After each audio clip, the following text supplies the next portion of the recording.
Assalamualaikum warahmatullahi wabarakatuh. Kami dari kelompok 3 dari Perjanjian Perdagangan Internasional kelas 12-9 akan mempresentasikan hasil kerja kelompok kami. Sebelumnya, perkenalkan nama saya Firda Irinda, absen 13. Perkenalkan, nama saya Herlinda Puspitasari, absen 15. Perkenalkan, nama saya Hildana Lazar Falakori, absen 17. Perkenalkan, nama saya Muhammad Iqbal Sumarno, absen 21. Perkenalkan, nama saya Muhammad Arilis Konasan, absen 23. Jadi di sini kami akan mempresentasikan hasil kerja kami. Yang pertama ada bab 1, yaitu pendahuluan. Di pendahuluan ada latar belakang, rumusan masalah, dan tujuan. Adapun latar belakangnya, perdagangan internasional menjadi salah satu pilar utama dalam pertumbuhan ekonomi global. Dan dengan meningkatnya interdependensi ekonomi antar negara, perjanjian perdagangan internasional menjadi alat penting untuk mengatur dan memfasilitasi pertukaran barang dan jasa. Perjanjian ini tidak hanya menghilangkan hambatan perdagangan, tetapi juga menciptakan kesepakatan untuk pertumbuhan ekonomi dan peningkatan daya saing negara. Dalam konteks ini, penting untuk memahami definisi, tujuan, dan dampak dari perjanjian-perjanjian tersebut terhadap negara anggota dan kebijakan perdagangan nasional. Adapun rumusan masalah dalam makalah ini antara lain, apa yang dimaksud dengan perjanjian perdagangan internasional dan apa tujuannya? Apa saja contoh perjanjian perdagangan internasional yang signifikan? Bagaimana dampak dari perjanjian ini terhadap ekonomi anggota? Yang terakhir, bagaimana perjanjian perdagangan internasional dapat mempengaruhi kebijakan perdagangan nasional. Yang selanjutnya ada tujuan. Adapun tujuan makalah ini dibuat untuk menjelaskan definisi dan tujuan dari perjanjian perdagangan internasional, memberikan contoh-contoh nyata dari perjanjian internasional yang relevan, menganalisis dampak perjanjian perdagangan internasional terhadap ekonomi negara anggota.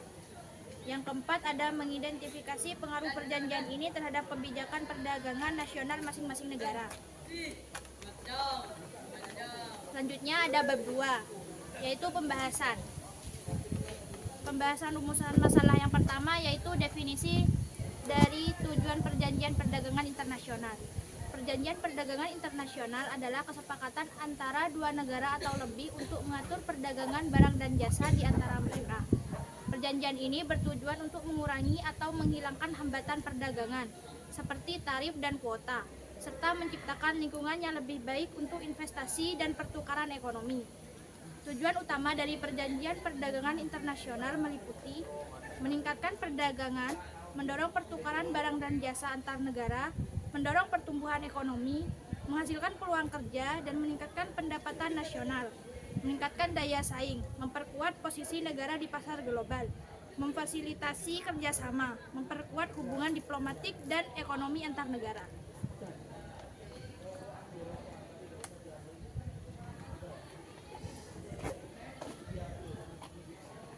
Contoh perjanjian internasional: NAFTA, North American Free Trade Agreement,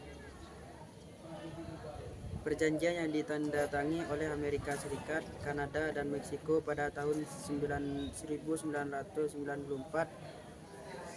NAFTA bertujuan untuk menghilangkan tarif dan hambatan perdagangan di antara ketiga negara tersebut. TPP, Trans-Pacific Partnership, perjanjian perdagangan multilateral yang mencakup 12 negara di kawasan Asia Pasifik, ditandatangani pada tahun 2016. TPP bertujuan untuk meningkatkan perdagangan dan investasi antar negara anggotanya.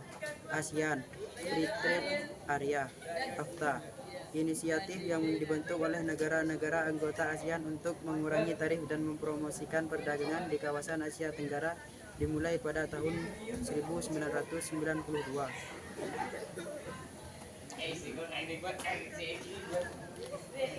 Dampak perjanjian terhadap ekonomi negara anggota. Perjanjian perdagangan internasional memiliki dampak signifikan terhadap ekonomi negara anggota, antara lain peningkatan volume perdagangan negara anggota biarnya mengalami peningkatan dalam volume perdagangan karena penghapusan tarif dan hambatan lainnya. Pertumbuhan ekonomi melalui peningkatan perdagangan negara anggota dapat merasakan pertumbuhan ekonomi yang lebih cepat, menciptakan lapangan kerja baru, daya saing yang lebih baik. Negara anggota dapat meningkatkan daya saing produk mereka di pasar internasional yang dapat menarik lebih banyak investasi asing. Diversifikasi ekonomi. Perjanjian ini memungkinkan negara untuk mendiversifikasi sumber daya ekonomi dan pasar, mengurangi ketergantungan pada pasar tunggal. Pengaruh terhadap kebijakan perdagangan nasional. Perjanjian perdagangan internasional sebagai berikut. Perubahan kebijakan tarif. Negara mungkin perlu menyesuaikan kebijakan tarifnya untuk mematuhi ketentuan perjanjian yang dapat mengarah pada pengurangan tarif pada barang tertentu. Regulasi dan standar. Perjanjian seringkali mendorong negara untuk memperbarui regulasi dan standar produk agar sesuai dengan standar internasional. Pengembangan sektor tertentu. Negara mungkin memprioritaskan pengembangan sektor tertentu yang mendapat manfaat dari akses pasar yang lebih baik. Strategi diversifikasi. Negara perlu merumuskan strategi diversifikasi untuk menghadapi persaingan yang meningkat dari produk impor. Kesimpulan. Perjanjian perdagangan internasional memainkan peran penting dalam membentuk ekonomi global dan meningkatkan kerjasama antar negara. Dengan tujuan untuk meningkatkan perdagangan dan pertumbuhan ekonomi, perjanjian seperti NAFTA, TPP, dan NAFTA memberikan dampak signifikan terhadap ekonomi negara anggota serta mengaruhi kebijakan perdagangan nasional. Penting bagi negara untuk secara cermat mempertimbangkan implikasi dan perjanjian ini dalam upaya mereka untuk bersaing di pasar global.